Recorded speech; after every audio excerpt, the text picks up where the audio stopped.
नमस्कार प्रेक्षकांनो, ठरलं तर मग मालिकेच्या येणाऱ्या आठवड्यामध्ये अतिशय जबरदस्त आणि खऱ्या सत्याचा ट्विस्ट आपल्याला बघावयास मिळणार आहे.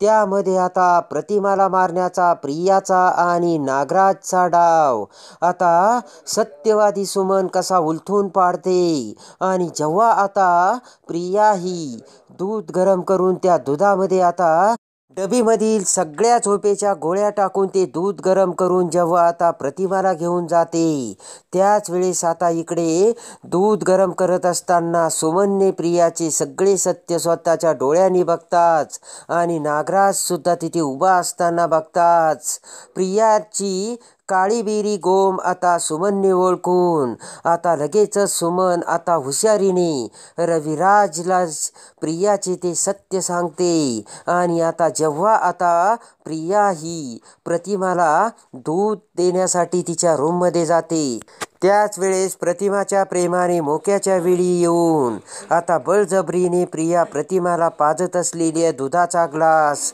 रविराज कसा आपल्या हाताने अडवतो आणि तेच दूध आता प्रियाला प्यायला लावून मोठा धमाका उडून प्रियाची धारदार वस्ताऱ्याने आता रविराज कशी चंपी करतो हे या व्हिडिओमध्ये आपल्याला बघावयास मिळणार आहे. आणि त्यानंतर नागराजला धडा शिकवण्यासाठी ज्यावेळेस प्रिया हे सगळं करत होती, त्यावेळेस नागराजसुद्धा प्रियासोबत असल्याचे सत्य सुमन जेव्हा आता रविराजला सांगते, तेव्हा आता रविराजची देखील आता सगळ्यात मोठी भयानक चूक लक्षात घेऊन रविराज आता नागराजची कशी हकालपट्टी करतो हे या व्हिडिओमध्ये आपल्याला बघावयास मिळणार आहे. तरी हा व्हिडिओ शेवटपर्यंत पहा. त्यामध्ये आता भर रस्त्यात रात्रीच्या वेळेस प्रतिमाने आता कार जवळून महिपतला बघितलेले असते आणि शेकोटीसमोर उभ्या असलेल्या महिपतला बघताच प्रतिमाला 22 वर्षापूर्वीच्या सत्याचा आता उलगडा झालेला असतो. आणि आता महिपतकडे बोट करत आता धापा टाकत घाबरलेली प्रतिमा आता रविराजला याच माणसाने मला मारले असे बोलण्याचा प्रयत्न करत असते. पण आता प्रतिमाच्या तोंडातून शब्द फुटत नसतात आणि आता अखेरीस महिपत तेथून निघून गेलेला असतो. आणि आता रविराजने देखील आता प्रतिमाला समजावत सावरत कारमधून घरी आणलेलं असतं. घरी येताच आता मात्र रविराज प्रतिमाला सोप्यावर बसून प्रतिमा का घाबरली याची सगळी हकीकत आता रविराजने प्रतिमाला विचारलेली असते. तेव्हा आता प्रतिमा आता बोट करत आता पुन्हा घाबरतच रविराजला सांगू लागते. प्रतिमा म्हणते की ज्या माणसाने लाकडी आता जळक्या लाकडाने माझा चेहरा भाजवला, मला मारलं, तो माणूस तिथे समोर उभा होता आणि मी त्याला बघितलं. मी तुम्हाला हात करून दाखवण्याचा प्रयत्न करत होते पण तुम्ही माझं काही ऐकलंच नाही. तेव्हा आता रविराजला देखील मोठा धक्का बसलेला असतो आणि प्रतिमा ही असं काय बोलते हे आता रविराजला सुद्धा कळत नसतं. पण त्याच वेळेस आता नागराज आणि प्रियाने आता चांगलंच ओळखलेलं असतं आणि प्रिया हळूच नागराजला म्हणते की म्हणजे प्रतिमाने महिपतला बघितलं की काय. तर लगेचच नागराज म्हणतो की बघितलं पण आणि ओळखलं पण. तेव्हा आता लगेचच प्रिया आणि नागराज बेडरूममध्ये येतात. तेव्हा आता नागराज प्रियाला म्हणतो की महिपतला प्रतिमाने बघितलं आणि ओळखलं देखील. आणि ज्या महिपतने जळक्या लाकडाने प्रतिमाला जाळून मारण्याचा प्रयत्न केला होता ते सगळं आता प्रतिमा वहिनीला आठवलंय प्रिया. आणि आता महिपतचं सुद्धा काही खरं नाही आणि माझे सुद्धा आता खूप कमी दिवस उरलेत प्रिया. आणि आता जर प्रतिमाला ते सगळं आठवून तिची जर स्मृती परत आली तर आपलं मात्र काही खरं नाही आणि लवकरच या घरातून आपल्याला बाडबिस्तर बांधून निघावं लागेल. तेव्हा हे सगळं घडण्याच्या अगोदरच आपल्याला याचा बंदोबस्त करावा लागेल प्रिया. आणि त्यासाठी आता प्रतिमाला या घरातून कायमचं घालवावं लागेल असा डाव आता नागराजने प्रियाला सांगितलेला असतो. आणि प्रियाला सुद्धा आता नागराजचे म्हणणे पटलेले असते आणि नागराजने सांगितल्याप्रमाणे आता प्रिया लगेचच झोपेच्या जालिम गोळ्या प्रियाने आणलेल्या असतात.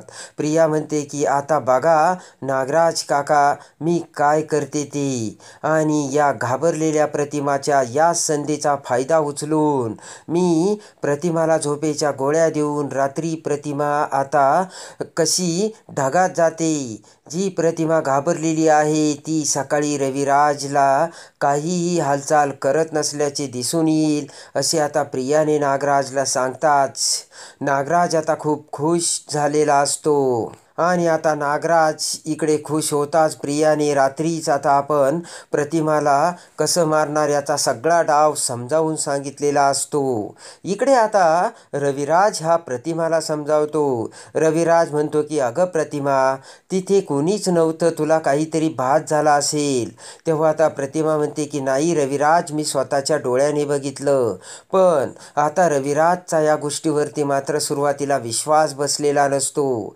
रविराज आता प्रतिमाला समजावतो आणि पुन्हा आता प्रतिमाला समजावून प्रतिमाला आता शांततेची गरज आहे असे म्हणत आता प्रियाला बोलावून आता रविराजने प्रतिमाला बेडरूममध्ये न्यायला सांगितलेले असते.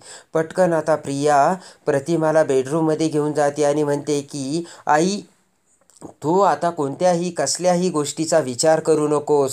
तुला भात झाला असेल किंवा तू काहीतरी वेगळंच बघितलं असेल, जाऊ दे तुझ्या डोक्यातून तो विचार काढून टाक बरं. आणि आता मी तुला आता गरम दूध प्यायला देते, ते दूध पिऊन तू गोळ्या घेऊन आता शांत झोप, कसलाही विचार करू नकोस.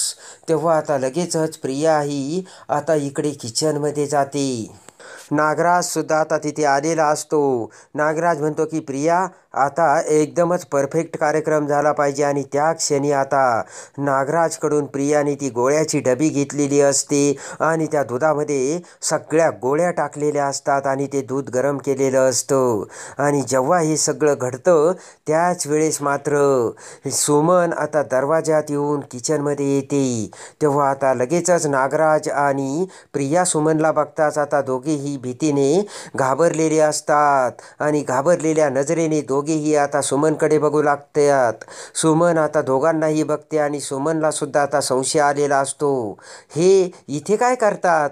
आणि प्रिया किचनमध्ये, आज कधी किचनमध्ये न जाणारी प्रिया चक्क किचनमध्ये, आणि हे सुद्धा प्रियासोबत. तर आता त्याच वेळेस आता दुधामध्ये त्या गोळ्या टाकताना आता सुमनने बघितलेले असते. पण नक्की काय कोणत्या गोळ्या टाकल्या हे सुमनला माहीत नसतं आणि सुमनला आता प्रियावर आणि नागराजवर संशय आलेला असतो. सुमन आता नागराज आणि प्रियाला विचारते की तुम्ही दोघे इथे काय करताय किचनमध्ये? तेव्हा नागराज म्हणतो की अगं काही नाही गं, मी सहजच आलो होतो प्रियाचं काय चाललंय हे बघायला. पण प्रिया बघ ना, प्रतिमा वहिनीसाठी दूध करते, किती जीव आहे तन्वीचा तिच्या आईवरती. तेव्हा आता लगेचच आता सुमन म्हणते की जा जा तुम्ही बाहेर जा बरं, मी बघते. तर आता लगेचच इकडे सुमनसुद्धा किचनमध्ये येऊन नागराज पटकन बाहेर जातो आणि इकडे जात असताना प्रियाला खुणावतो. तर आता प्रिया म्हणते की सुमन काकू अगं काही नाही गं, आई खूप घाबरली ने, तिने काहीतरी बघितल्याचा तिला भात झालाय. तेव्हा तिला दूध गरम करून देते, मग तिला शांत झोप लागेल. तेव्हा आता सुमन म्हणते हो हो प्रिया. तर आता लगेचच सुमनच्या डोक्यात आता मात्र विचाराचे काहूर माजलेले असते आणि नक्कीच प्रियाने या दुधामध्ये कसल्या तरी गोळ्या टाकल्याची आता सुमनची पक्की खात्री झालेली असते. आणि आता प्रिया म्हणते की सुमन काकू मी दूध गरम झाले की लगेचच आईला नेऊन जाते, तू जा आता, तू सुद्धा आराम कर. तर सुमन म्हणते हो हो. आणि आता सुमन ही दरवाजाच्या बाहेर जाते आणि 1 मिनटं सुमन आता तिथेच थबकून थांबलेली असते. तर आता प्रिया ते दूध गरम करत म्हणते की आता मी बघ काय करते, आई तुला आता कायमची झोप लागणार आहे. तर आता लगेचच सुमनला मोठा धक्का बसलेला असतो आणि लगेचच सुमन ही रविराजकडे येत म्हणते की भाऊजी एक माझ्या निदर्शनास खूप मोठी गोष्ट आली, पण तुम्हाला सांगू की नको असं मला झालंय. रविराज म्हणतो काय झालंय प्रतिमा?